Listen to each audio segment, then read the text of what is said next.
سیدنا ابو موسیٰ اشعری رضی اللہ تعالیٰ عنہ سے روایت ہے کہ رسول اللہ صلی اللہ علیہ وآلہ وسلم نے فرمایا، جس نے اپنے دو جبڑوں کے درمیان والی چیز اور شرمگاہ کی حفاظت کی وہ جنت میں داخل ہوگا۔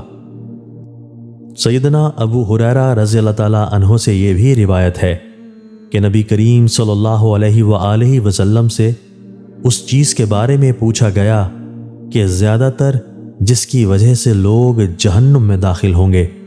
آپ صلی اللہ علیہ وآلہ وسلم نے فرمایا، پیٹ سے متعلقہ دو چیزیں یعنی منہ اور شرمگاہ۔